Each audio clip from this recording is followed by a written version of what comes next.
Part 1 में हमने RO का 2025 में जो फरवरी और जनवरी में एग्ज़ाम हुआ था उसके क्वेश्चन नंबर 90 से 98 तक डिस्कस किए थे। अब रिमेनिंग 99 से 120 हम इस वीडियो में डिस्कस करते हैं।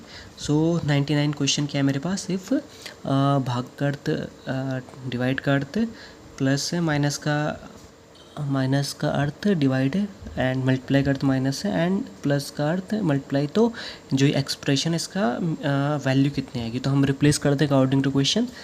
तो ये हमारे पास एक्सप्रेशन बचेगा, ये इक्वेशन बनेगी मेरे पास अकॉर्डिंग टू क्वेश्चन।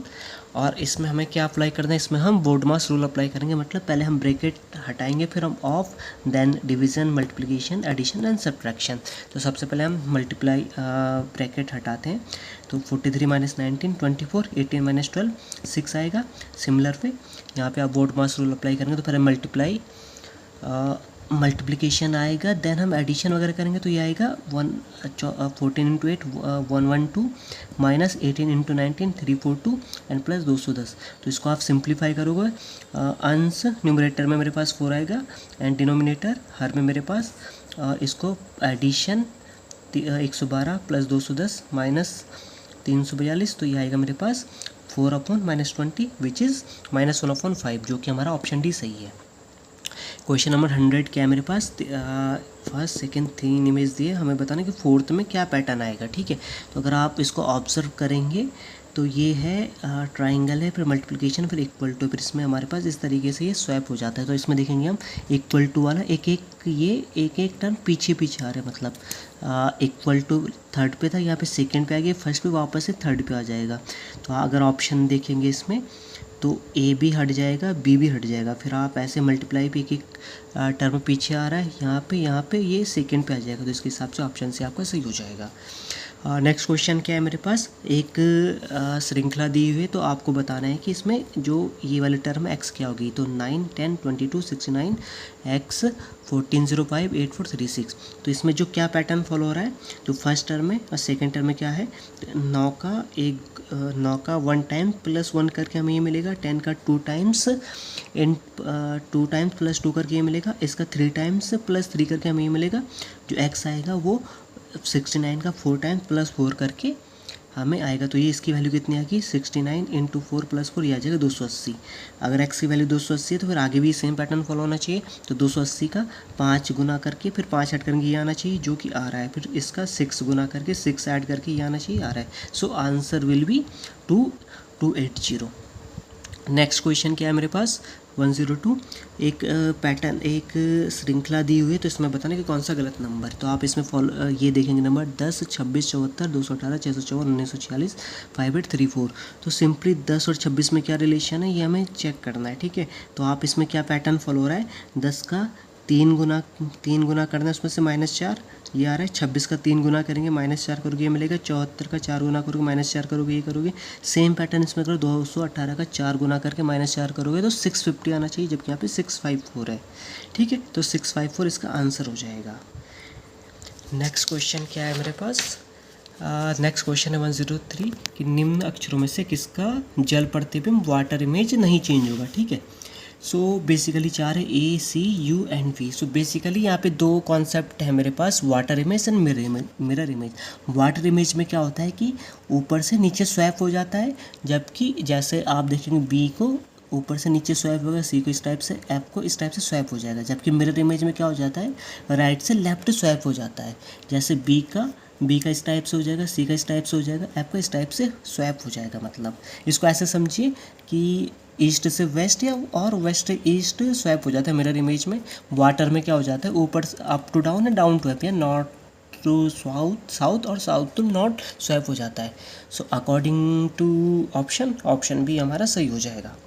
104 में है कि किस शताब्दी वर्ष में फरवरी 29 दिन का होगा। तो जो नंबर 4 से डिवाइड हो जाएगा वो हमारा फरवरी 29 दिन का होगा, तो इसका ऑप्शन भी हो जाएगा।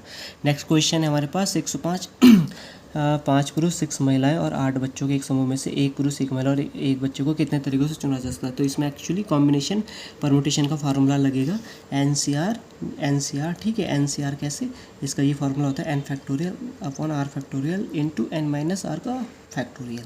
सो हमें 5 पुरुषों में से एक चुनना है तो 5c1, 6 महिलाओं में से एक महिला चुनी 6c1, 8 बच्चों में से एक वो चुनना है 8c1।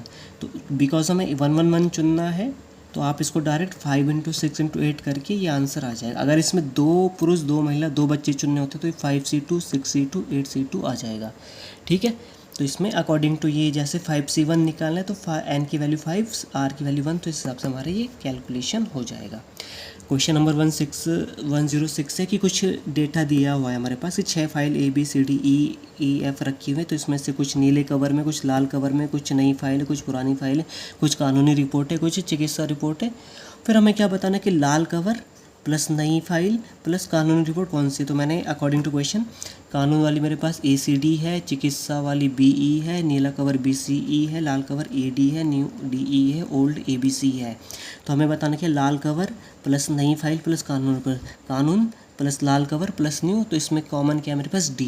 तो D ये तीनों कंडीशन फुलफिल करती है तो ऑप्शन D जो कि D फाइल हमारा ये हो जाएगा। नेक्स्ट क्वेश्चन है मेरे पास 107 कि नई दिल्ली रेलवे स्टेशन से हर 2.5 घंटे में लखनऊ के लिए ट्रेन रवाना होती है। तो स्टेशन पर घोषणा की गई कि लखनऊ के लिए 40 मिनट पहले कोई ट्रेन चली गई है। तो अगली ट्रेन 18 बजे या 6 बजे इवनिंग में, तो घोषणा किस समय की गई है, ठीक है। हर 2.5 घंटे में चलती है तो मतलब 6 बजे चली थी, 18 बजे शाम की चली थी, तो उससे 2.5 घंटे पहले कोई ट्रेन चली होगी, मतलब 3:30 PM पे चली होगी और 40 मिनट पहले रवाना हो चुकी है। तो मतलब ये घोषणा 4:10 पे हुई है जो कि 40 मिनट पहले रवाना हो चुकी है। तो 4:10 PM है मतलब इवनिंग है, तो इसका मतलब 16:10, इसका ऑप्शन C हो जाएगा। नेक्स्ट क्वेश्चन है मेरे पास निम्न विकल्पों में से वो शब्द चुनिए जो दूसरों से भिन्न है।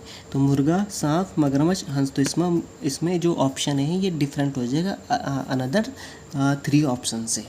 नेक्स्ट क्वेश्चन है मेरे पास 109 625 की पावर है 0.16 इंटू 625 की पावर 0.09। इसको सिंप्लीफाई करना है, ठीक है। तो इसको सिंप्लीफाई कैसे होगा, 625 को मैं कैसे लिख सकता हूँ 5 की पावर 4।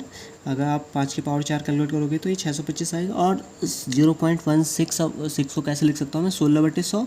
सिमिलर वे 0.09 को लिख सकता हूँ मैं 9/100।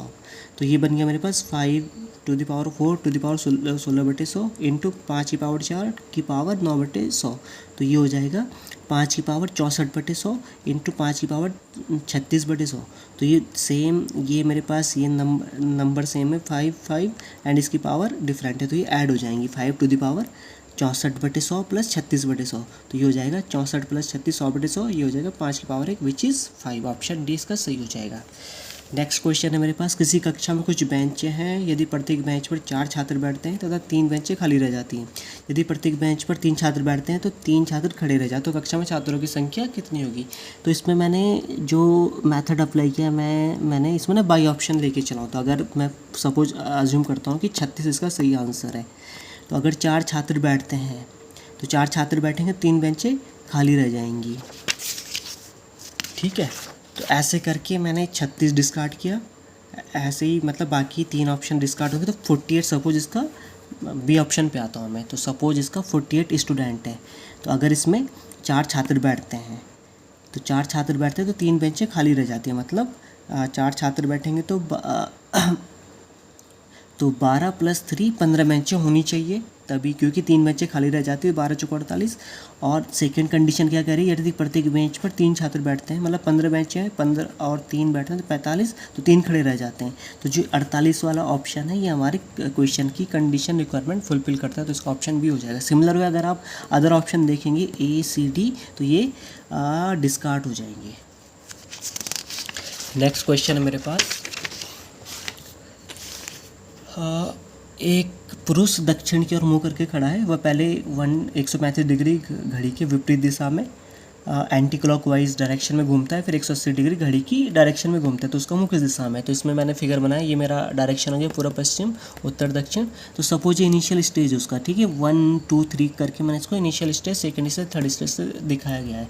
तो ठीक है, ये है मेरे पास ये यहाँ पे ये लड़का खड़ा है, यहाँ पे इनिशियल स्टेज है, तो वो पहले घड़ी के विपरीत दिशा में 135 डिग्री घूमता है। तो ये मेरा एंगल है, यहाँ से यहाँ तक ये 90 बनेगा, यहाँ से यहाँ तक 180 बनेगा, 90 और 180 के बीच में एकदम सेंटर में 135 का बनेगा, मतलब दोनों के बीच में 45 का, तो 45 45 45 यहाँ तक। तो जब ये 135 डिग्री घड़ी के विपरीत दिशा में घूमता है तो यहाँ पे सेकंड पोजीशन आ जाएगी इसकी। अभी वापस 180 डिग्री क्लॉकवाइज डायरेक्शन में घूमता है, तो ये जो एकदम अपोजिट आ जाएगा इसका, मतलब 180 डिग्री होता है ना, एकदम यहाँ पे 180 डिग्री इसके इस साइड आ जाएगा। तो ये इसकी थर्ड पोजीशन होगी। तो आप इसको देखेंगे ये हो जाएगा पश्चिम दक्षिण और दक्षिण पश्चिम, जो कि ऑप्शन डी सही हो जाएगा।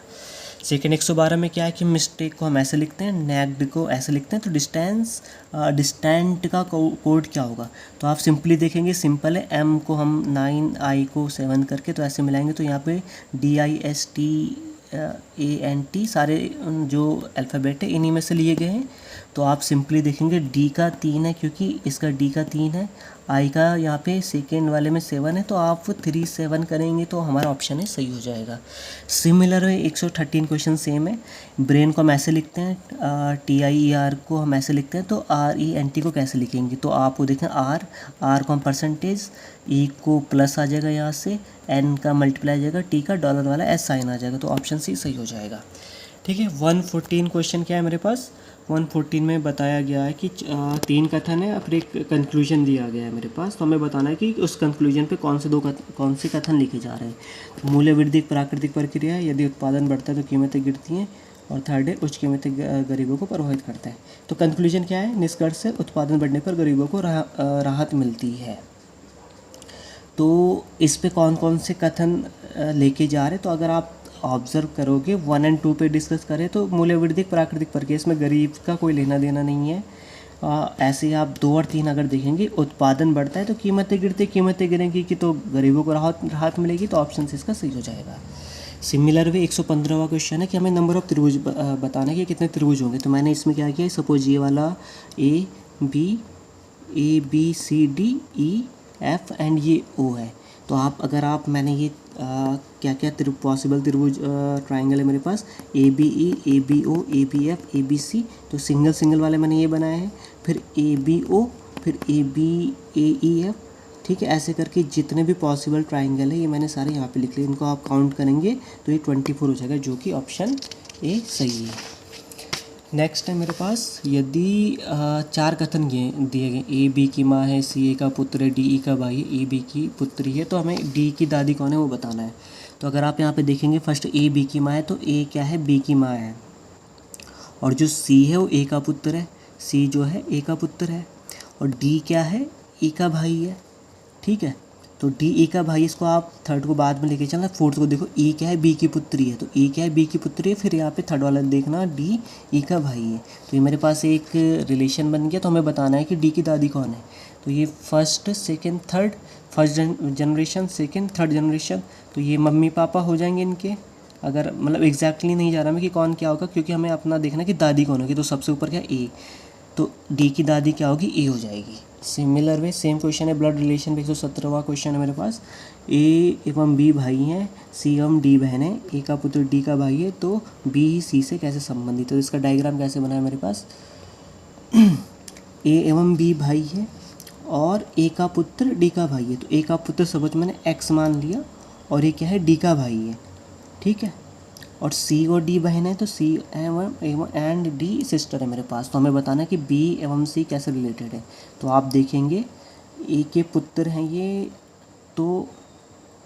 तो ये A क्या हो जाएगा, C D X के पिताजी हो जाएंगे, और ये भाई तो ये चाचा जी हो जाएंगे, तो इसका ऑप्शन डी हो जाएगा। नेक्स्ट क्वेश्चन है मेरे पास, मेरा भाई मुझसे 564 दिन बड़ा है, जबकि मेरी बहन मुझसे 76 सप्ताह, जो कि 76 × 7 532 दिन बड़ी है। तो यदि मेरी बहन का जन्म मंगलवार को हुआ था और मेरा जन्म सप्ताह के किस दिन हुआ था। तो इसमें देखिए यही वाला डायग्राम है।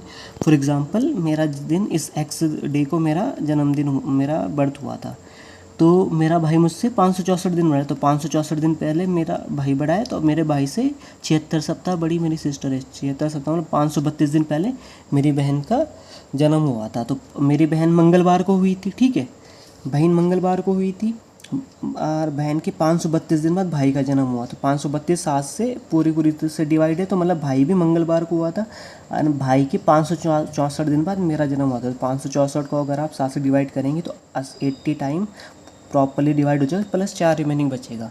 तो मंगलवार में आप 4 ऐड करोगे तो मंगल, बुध, बृहस्पति, शुक्र, शनि, तो शनिवार इसका आंसर हो जाएगा, जो कि ऑप्शन डी है। 119 एंड 20 का क्वेश्चन सेम पैटर्न पे बेस्ड है। तो इसमें क्या दिया है कि एक डायग्राम दिया गया है जिसमें बताया गया कि 3 विषय केमिस्ट्री, फिजिक्स, मैथ पढ़ते हैं किस हिसाब से। जैसे जो सिंगल है वो 47 केमिस्ट्री पढ़ते हैं, 42 फिजिक्स पढ़ते हैं, 50 गणित पढ़ते हैं। जैसे 12 कॉमन है तो मतलब 12 जो 12 स्टूडेंट है वो केमिस्ट्री और फिजिक्स दोनों पढ़ते हैं, 15 स्टूडेंट मैथ एंड फिजिक्स दोनों पढ़ते हैं, 13 केमिस्ट्री एंड मैथ पढ़ते हैं, 11 क्या है तीनों सब्जेक्ट पढ़ते हैं। तो हमें बताना है कि गणित पढ़ने वाले छात्रों का प्रतिशत क्या है। तो गणित कितने कहाँ पे गणित वाला आ रहा है मेरे पास 50 plus 15 plus 11 plus 13 and total student क्या है 500 और हमें परसेंटेज बताना है, तो हमें इसको 100 से मल्टीप्लाई कर देंगे। इसको आप सिंप्लीफाई करोगे, ऊपर न्यूमरेटर में एडिशन करें 89, 100 से ये 500 कैंसिल हो जाएगा, तो ये हो जाएगा 17.8% जो कि ऑप्शन है। सिमिलर वे 120 में क्या बताना है हमें कि केवल 2 विषयों में 2 विषय पढ़ने वाले स्टूडेंट की परसेंटेज क्या है। तो 2 विषय में कहाँ का जो कॉमन है, जैसे कॉमन देखेंगे हम 15 एंड 15 आ जाएगा, ये 12 आ जाएगा, 13 आ जाएगा, ठीक है। 11 नहीं आएगा क्योंकि 11 आप देखोगे डायग्राम में तो गणित से भी है, फिजिक्स भी, मैथ भी है, फिजिक्स भी, केमिस्ट्री है। तो ये आ जाएगा 12 प्लस 15 प्लस 13 और total student number of student है 500 इंटू 100, तो ये हो जाएगा 40/5 विच इज़ 8। तो इसका ऑप्शन सी सही हो जाएगा।